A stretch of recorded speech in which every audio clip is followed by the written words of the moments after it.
Hey guys, welcome back to my channel. आज बहुत ही time बाद मैं एक वीडियो शूट करने जा रही हूँ और इस वीडियो में मैं आपको बहुत सारी चीज़ें बताऊँगी जो ज़रूरी होती हैं एक कैबिन क्रू बनने के लिए।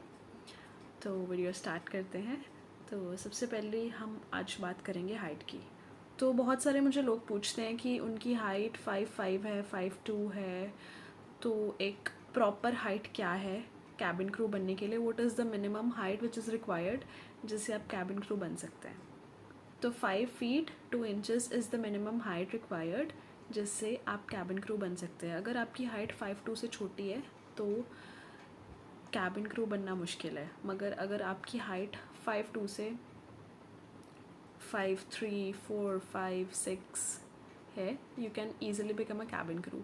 क्योंकि जब आपकी इंटरव्यू होगी तो आपको अपने टिपटोज़ पे खड़े होना होता है and you have to touch certain things. जब भी आप इंटरव्यू के लिए जाते हैं तो वहाँ पे एक हाइट बार बना होता है, उस पर दे मेक यू स्टैंड और वो आपकी हाइट मेजर करते हैं। So your height should be at least 155 centimetre. उसके बाद second thing regarding complexion. So certain people want to know कि अगर उनका कॉम्प्लेक्शन थोड़ा सा डार्क है are they selected for that, क्योंकि एयरलाइंस में ऐसे माना जाता है कि जिन लोगों का कॉम्प्लेक्शन फेयर होता है उनको ही मोस्टली लिया जाता है। येस, इट्स ट्रू, कहीं ना कहीं उनको प्रेफरेंस मिलती है, मगर आजकल ऐसा कुछ भी नहीं हो रहा। Your complexion doesn't matter if you have a good personality, if you have a glowing face. चाहे आप थोड़े से डार्क कॉम्प्लेक्शन के हो, चाहे आप थोड़े से वाइट कॉम्प्लेक्शन के हो, इट डजेंट मैटर।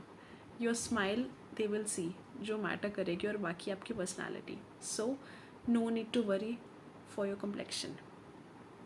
उसके बाद में बर्थ मार्क्स और if you have any spots on your face, तो yes guys, it can become a problem.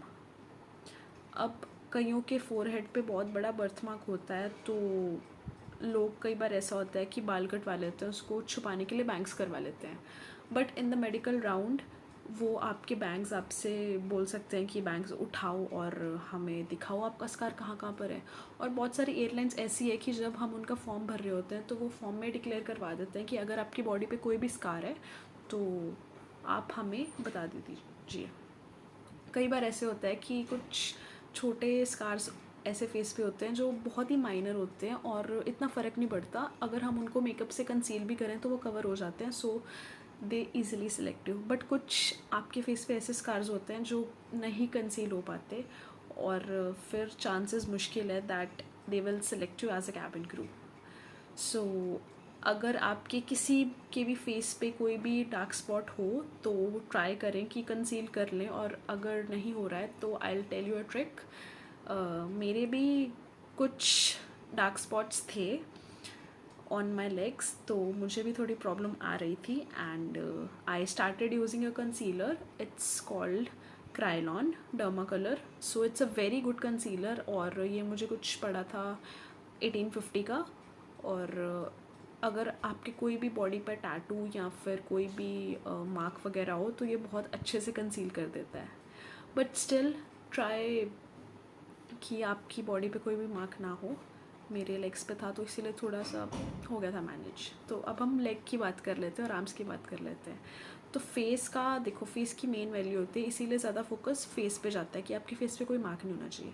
पर अब हमारी बात आती है लेग्स की। सो कई एयरलाइंस में you have to wear stockings, और बेसिकली स्टॉकिंग से यही होता है कि हमारे सारे स्कार्स ढक जाते हैं। बट कई बार ऐसे होता है कि स्टॉकिंग्स में भी वो विजिबल होते हैं। तो लेग्स का तो इतना मेजर कंसर्न नहीं होता, मगर अगर कभी कंसर्न आ जाए तो you can use the Dermacol concealer, और किसी भी डर्मैट से या फिर डॉक्टर से दिखा सकते हैं। क्योंकि हमारे लेग पे कई बार बहुत सारे स्कार्स होते हैं, जैसे किसी बचपन की चोट का हो गया या फिर किसी सर्जरी का या फिर कोई भी इंजरी कुछ भी हो गया और एक निशान रह गया। So we can try to conceal it. उसके बाद में next thing is we are going to talk about the qualifications. So basic qualifications which are required to become an air hostess is that you need to be at least 18 years old. If not 18 then 21 for some airlines, especially for international, because they need at least 21 years of age. और उनको 1 साल का experience भी चाहिए होता है। So basically you need to have a 12th plus 2 qualification along with English. और बेहतर यही होगा कि अगर आपने यहाँ आने से पहले कोई डिग्री डिप्लोमा किया हो, कुछ भी किया हो, बिकॉज मैंने यहाँ आने से पहले 3 साल की डिग्री की थी होटल मैनेजमेंट में और आज यहीं पर हूँ. एंड उसके बाद में हम कुछ और पॉइंट्स की बात करेंगे, जैसे कि your vision should be 6/6 and yes, your health should be physically fit in comparison to BMI. So ये BMI और हाइट का बहुत ही ज़्यादा इम्पॉर्टेंट कंसेप्ट होता है. अगर आपका BMI कुछ स्पेसिफिक है तो उसके प्रोपोर्शन में आपकी हाइट होनी चाहिए. अगर थोड़ा सा भी ऊपर नीचे हो जाएगा तो प्रॉब्लम आ सकती है.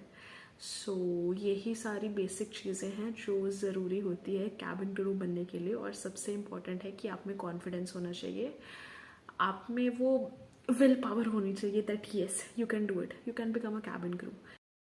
क्योंकि ये जॉब में बहुत ज़्यादा डेडिकेशन, हार्डवर्क की ज़रूरत होती है और इसीलिए हमें खुद को मेंटली स्ट्रॉन्ग, इमोशनली स्ट्रॉन्ग करना पड़ता है, क्योंकि हम बहुत ही टाइम तक अपनी फैमिली से दूर रहते हैं और बहुत चैलेंजेस आते हैं. तो इसीलिए आई वुड से कि जो भी कैबिन क्रू बनने की कोशिश कर रहा है वो अच्छे से मेहनत करे और ख़ुद को भी मेंटली स्ट्रॉन्ग कर ले, क्योंकि मज़ा बहुत आएगा और चैलेंजेस भी बहुत आएंगे. सो गाइज, ऐसी ही एक बहुत अच्छी वीडियो के साथ मिलते रहेंगे. और अगर आपको कोई भी प्रॉब्लम हो, तो कोई भी सवाल हो, कुछ भी प्रॉब्लम हो related to questions, anything, just ask me on Instagram या फिर कमेंट्स में भी लिख सकते हैं. I will be really happy to answer all the queries. So जल्दी मिलेंगे एक नई वीडियो के साथ. Bye bye, take care.